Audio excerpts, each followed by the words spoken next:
Halo, perkenalkan nama saya Idham Zamzawi dari Prodi Sistem Informasi Universitas Terbuka dengan nomor induk mahasiswa 0446775899. Video ini saya buat dalam rangka mengerjakan praktikum tugas 1 mata kuliah struktur data dengan materi membuat Entity Relationship Diagram. Apa itu Entity Relationship Diagram?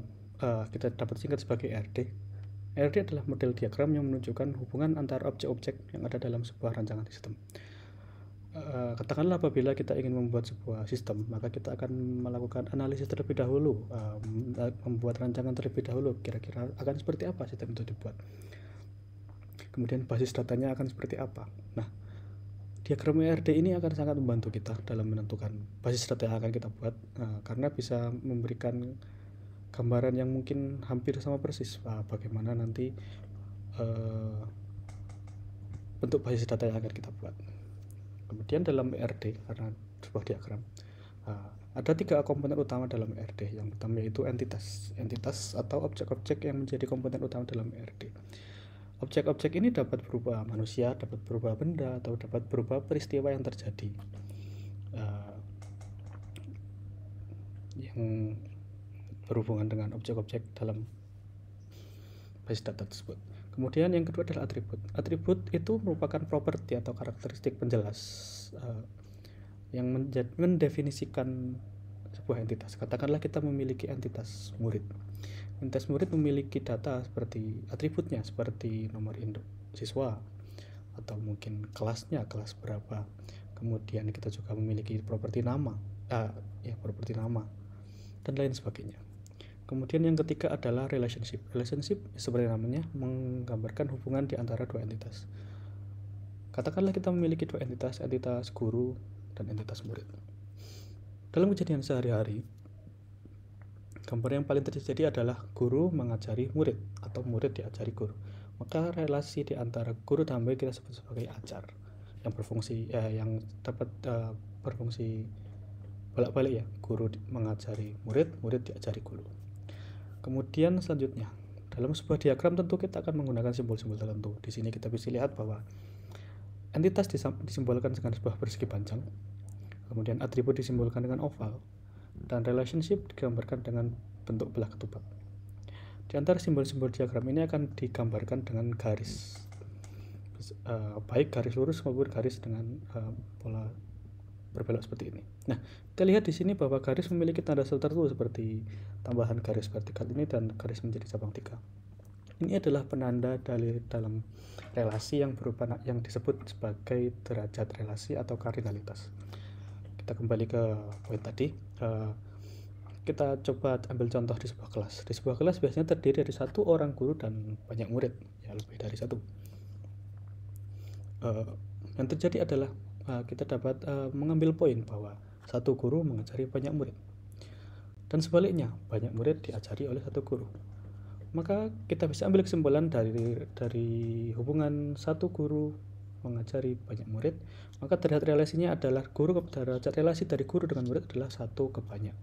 Apabila dibalik, banyak murid diajari 1 guru, maka kita bisa ambil kesimpulan bahwa relasi dari murid ke guru adalah banyak ke 1. Kira-kira gambarnya seperti itu. Tanda untuk relasi 1 ke banyak, maka di sisi 1 seperti guru ke murid, maka di sisi guru akan mendapatkan tambahan berupa sebuah garis vertikal apabila garis penandanya berupa horizontal. Kemudian di sisi murid, garis yang menempel di sisi murid akan menjadi garis cabang 3 seperti gambar ini. Kita akan lihat nanti akan lebih jelas. Kita lihat contoh soal, kita lihat studi kasus untuk tegal 1 praktikum basis data. Tono mendirikan sebuah rental mobil dengan menggunakan nomor NPWP. Dengan rental mobil dengan skala identitasnya, kemudian tentu rental mobil itu memiliki banyak mobil dengan data macam-macam seperti kode mobil, jenis mobil, dan yang disebutkan di sini. Tentu sebuah rental mobil juga memiliki pelanggan, customer di sini diperlukan untuk mendaftar terlebih dahulu dengan data seperti ini, ada nomor KTP, nama, dan lain sebagainya. Transaksi di antara customer dengan rental mobil, tentu customer ingin menyewa mobil kan. Maka ketika menyewa diperlukan beberapa keterangan seperti tanggal penyewaan, tanggal pengembalian, dan mungkin apabila terlambat customer akan menerima denda. Nah, selanjutnya tahap membuat ERD. Kita bisa kelompokkan tahap membuat ERD menjadi 5 poin utama. Yang pertama adalah mengidentifikasikan dan menetapkan seluruh entiti yang ada dalam sistem basis data. Kita ambil objek-objek utama yang terdapat dalam sebuah studi kasus yang tadi. Katakanlah dari studi kasus Rono Rental ini kita dapat mengambil beberapa entitas utama seperti yang pertama rental mobil mempunyai mobil, dan rental mobil berhubungan dengan klien. Kemudian selanjutnya apabila entitasnya sudah kita ketahui, kita menambahkan atribut dari setiap masing-masing entitas. Kita tentukan juga primary key. Primary key itu adalah sebuah atribut yang dalam satu himpunan entitas tidak boleh memiliki nilai yang sama, karena primary key diharapkan menjadi nilai unik pembeda suatu entitas dengan entitas lain dalam suatu himpunan entitas. Kemudian apabila atribut sudah kita lengkapi, kita mengidentifikasikan relasi di antara entitasnya. Katakanlah seperti tadi ada entitas guru dan murid, kita cari relasinya yaitu ajar, mengajari, diajari. Kemudian kita menentukan derajat relasi dari relasi yang sudah kita buat seperti tadi guru ke murid 1 ke banyak, murid ke guru banyak ke 1.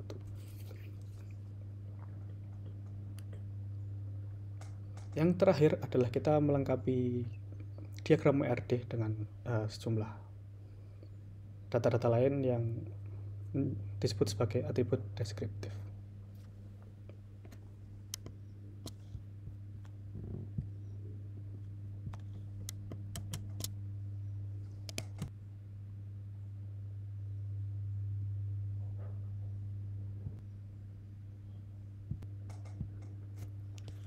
Maaf, ada sedikit gangguan teknis. Kita lanjutkan. Dari studi kasus tadi, kita lakukan langkah-langkah ini. Yang pertama adalah mengidentifikasi dan menetapkan entiti. Dari studi kasus ini kita dapat ambil beberapa objek utama, yaitu rental mobil dengan mobilnya, dan tentu rental mobil akan menghadapi customer atau berhubungan dengan customer. 3 poin ini kita dapat tampilkan terlebih dahulu di ERD yang kita buat. Nah, di sini saya sudah membuatnya terlebih dahulu. Nah, terdapat 3 komponen utama menjadi entitas: tempat rental, mobil, dan customer. Selanjutnya, nomor 2, kita menentukan atribut dari masing-masing entitas. Di kasus soal tadi kita sudah mendapat dijelaskan dengan baik, seperti rental mobil menggunakan NPWP, mempunyai nama, mempunyai alamat. Kemudian mobil dengan kode mobil, jenis mobil kita sudah kesimpulan di sini. Rental mobil memiliki atribut NPWP sebagai primary key, karena dalam pelaksanaannya seharusnya NPWP oleh setiap warga Indonesia berbeda dan unik. Rental mobil memiliki atribut lain yaitu nama rental, alamat, dan nomor telepon. Kemudian mobil memiliki atribut kode mobil, jenis mobil, tahun mobil, harga sewa. Di sini kode mobil kita tetapkan sebagai atribut primary key karena bisa jadi Tono memiliki 2 mobil dengan jenis yang sama. Namun tentunya kode mobil dari jenis itu bukan berbeda. Karena apabila kode mobilnya akan sama akan membingungkan, yang disewa yang mana? Gitu. Kemudian customer akan mendaftar dengan nomor KTP, nama, alamat, dan nomor telepon. Seperti NPWP, pada prakteknya seharusnya nomor KTP tidak ada yang sama bagi seluruh warga negara Indonesia. Gitu. Selanjutnya, data-data atribut ini kita lengkapi di ERD yang sudah kita buat. Di sini di tab page 2, halaman 2. Dapat dilihat di sini NPWP ditampilkan dengan tebal dan memiliki garis bawah menunjukkan ia primary key. Di sini kode mobil juga menjadi primary key. Kemudian nomor KTP juga menjadi primary key. Oke, lanjut. Menetapkan relasi antar entity. Dalam menetapkan relasi antar entiti, kita memiliki sebuah metode yang disebut dengan matriks relasi. Ini adalah salah satu bentuk tabel matriks relasi dengan kolom paling atas, kolom pertama, dan baris pertama diisi dengan entitas yang ada. Kita dapat membaca relasi di antara entitas saja seperti rental mobil memiliki mobil. Kemudian sebaliknya, mobil dimiliki oleh rental mobil. Kemudian rental mobil melayani customer, dan sebaliknya customer akan dilayani oleh rental mobil. Kemudian customer ingin menyewa mobil, maka mobil disewa oleh customer. poin-poin ini kita tambahkan ke grafik RD yang kita buat. Kita lanjut ke halaman 3. Di sini saya sudah melengkapi diagram RD yang saya buat. Tempat rental memiliki mobil, tempat rental melayani customer, dan customer menyewa mobil. Ini adalah gambaran awal diagram RD kita. Sekilas memang sudah selesai karena dari setiap entitas kita sudah memiliki hubungan yang sudah tersambung dan memiliki relasi yang oke, gitu. Selanjutnya adalah menentukan derajat relasi.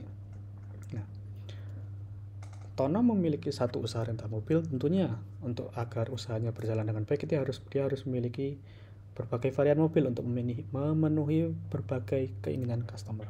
Artinya akan ada banyak mobil dan akan ada banyak customer. Kita ambil poinnya. Rental mobil memiliki banyak mobil. Sebuah rental mobil melayani banyak customer. Kemudian banyak customer ingin menyewa banyak mobil. Nah, dari poin-poin itu terbentuk derajat kardinalitasnya. Rental mobil dengan mobil adalah satu ke banyak. Rental mobil dengan customer juga satu ke banyak.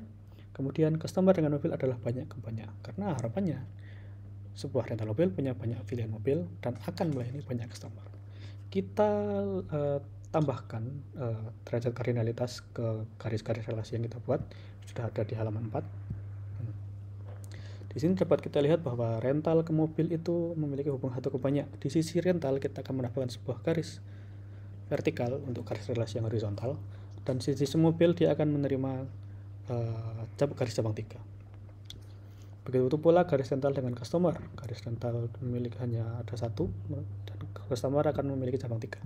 Sementara mobil dan customer yang sama-sama banyak ke banyak, kedua sisi ditandai dengan cabang 3 seperti ini. Ini adalah gambaran yang sudah lengkap dari diagram RD. Nah, kita sampai ke tahap terakhir. Tahap terakhir adalah melengkapi himpunan entitas dan korelasi dengan key deskriptif. Namun ada satu poin tambahan yang menjadi penilaian untuk bisa menyempurnakan grafik RD, yaitu jika relasi antara dua entitas berupa banyak ke banyak, maka relasi itu dapat kita ubah menjadi sebuah entitas baru. Di sini kita lihat bahwa relasi antara customer dan mobil banyak ke banyak dan memiliki relasi menyewa. Maka entitas menyewa ini dapat kita ubah menjadi relasi menyewa ini kita ubah menjadi entitas baru, entitas sewa. Kita lihat di halaman 5. Nah, entitas sewa. Entitas ini akan memiliki primary key dari masing-masing relasi, masing-masing entitas yang terhubung. Dia menerima primary key nomor KTP dari customer, kemudian dia menerima primary key kode mobil dari mobil. Di sini nomor KTP dan kode mobil ditampilkan dalam tebal dan garis bawah. Selain itu, sewa juga memiliki atribut lain yang sudah dijelaskan di studi kasus, yaitu nomor sewa, tanggal kembali, dan denda. Kemudian tahap terakhir adalah menyempurnakan diagram RD lagi karena dia mendapat satu entitas tambahan, yaitu sewa, sehingga saat ini diagram akan memiliki 4 entitas. Kita lihat di halaman 6. Nah, ini adalah diagram RD studi kasus mata kuliah Base Data yang sudah disempurnakan. Ada 4 entitas dari studi kasus ini, yaitu tempat rental, mobil, customer, dan entitas sewa yang muncul karena relasi banyak ke banyak dari customer ke mobil. Tempat rental memiliki tempat rental dengan mobil memiliki relasi memiliki. Tempat rental dengan customer memiliki relasi melayani. Kemudian customer dengan sewa harus melalui proses pendaftaran dahulu sebelum customer bisa menyewa. Dan mobil akan digunakan ketika sudah disewa, customer sudah mendaftar dan disewa. Sekian penjelasan mengenai entity relationship diagram dari saya. Terima kasih sudah menonton. Sekian.